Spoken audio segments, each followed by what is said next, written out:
সহজ পদ্ধতিতে এবং খুব অল্প মশলায় আজ আমি চিকেন রোস্ট তৈরি করেছি।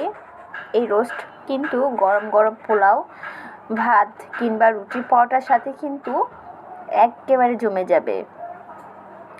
দেখতে যতটা লোভনীয় হয়েছে, খেতেও কিন্তু অসম্ভব মজার হয়েছিল। তাহলে এভরিওয়ান, আসসালামু আলাইকুম, সবাই কেমন আছেন? আশা করি সবাই ভালো আছেন। তো চলুন ভিডিওটি শুরু করা যাক। যেহেতু আমি রোস্ট রান্না করব, তো প্রথমে আমি একটা মুরগিকে 4 ভাগ করে আমি 2টা মুরগি এখানে নিয়েছি। ছোট ছোট মুরগি ছিল এখানে। তো 2টা মুরগি আমি ভালোভাবে কেটে দিয়ে পরিষ্কার করে নিয়েছি। তারপরে এখানে লবণ আর একটু টক দই দিয়ে ভালোভাবে মেখে আমি আধ ঘন্টার জন্য রেখে দিয়েছিলাম। তারপর আধ ঘন্টা পরে এখন আমি তেলের মধ্যে উল্টে পাল্টে একেবারে ভেজে নেব।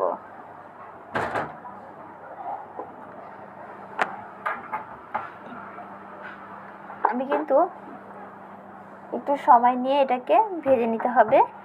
তো ভেজে নেওয়া হয়ে গেলে এখন আমি এটাকে তুলে নেব। আর সেই কড়াইতেই কিন্তু সেই তেলটার মধ্যেই আমি বেশ খানিক পরিমাণ পেঁয়াজ কুচি এখানে অ্যাড করে দিলাম।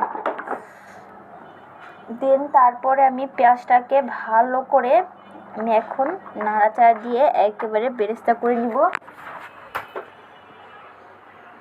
ভালোভাবে বেরেস্তা হয়ে গেলে এখানে আমি আদা রসুনের পেস্ট দিয়ে দিব। সেটা দিয়ে ভালো করে এখন আমি পেঁয়াজের সাথে আবার একটু ভেজে নিব, যাতে আদা রসুনের যে কাঁচা ফ্লেভার থাকে সেটা চলে যাওয়া পর্যন্ত ভালো করে আমাকে ভেজে নিতে হবে। তো ভেজে নেওয়া হয়ে গেলে এখন অল্প একটু পানি দিয়ে দিব, যেটা মশলা কষাতে কাজে আসবে। দেন মশলাটা ভালো করে পানি দিয়ে একটু নাড়াচাড়া দিয়ে এখানে আমি গুঁড়ো দুধ এখানে অ্যাড করে দিব। তারপর আমি রোস্টের যে মশলা থাকে প্যাকেট রাঁধুনি মশলা, সেটা আমি 1 চা চামচের মতো দিয়ে দিয়েছি।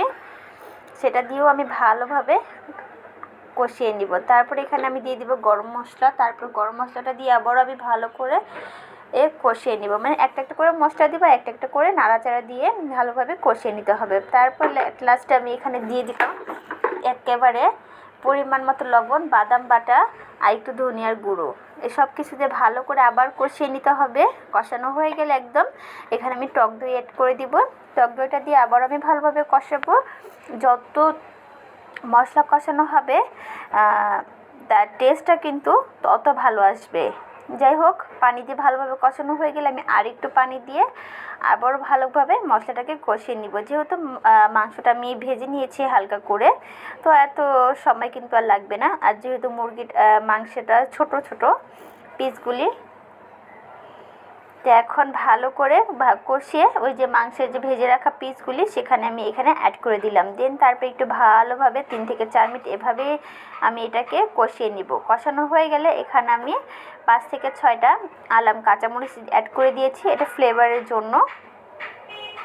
যেহেতু রোস্ট একটু মিষ্টি মিষ্টি টাইপের হয়, তো আমি কিন্তু এখানে ফেলে দিইনি, আলাম দিয়ে দিয়েছি, এতে স্বাদটা কিন্তু ভালো আসবে। তো কাঁচামরিচ দিয়ে আমি ভালোভাবে কষিয়ে নিব। কষাতে কষাতে এক পর্যায়ে কিন্তু তেল উপরে উঠে যাবে, তখন আমি এখানে পানি দিয়ে দিব। পানি দিয়ে আমি একটু নাড়াচাড়া দিয়ে দিব আবারও। নাড়াচাড়া দিয়ে ঢাকনা দিয়ে ঢেকে রেখে দিব বলক আসা পর্যন্ত।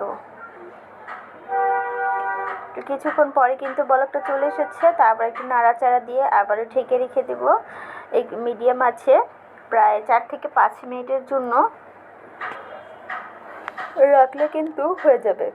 তো দেখো 5 মিনিট পর একেবারে পানিটা শুকিয়ে একেবারে ভুনা ভুনা হয়েছে, আর তেলটাও কিন্তু বের হয়েছে। আর গ্রেভিটা দেখো, দেখতেই কিন্তু কতটা লোভনীয় হয়েছে, একেবারে অসম্ভব সুন্দর হয়েছিল। তো যাই হোক, রান্নাটা কিন্তু আমরা অলমোস্ট কমপ্লিট। তো এখন পরিবেশন করার পালা।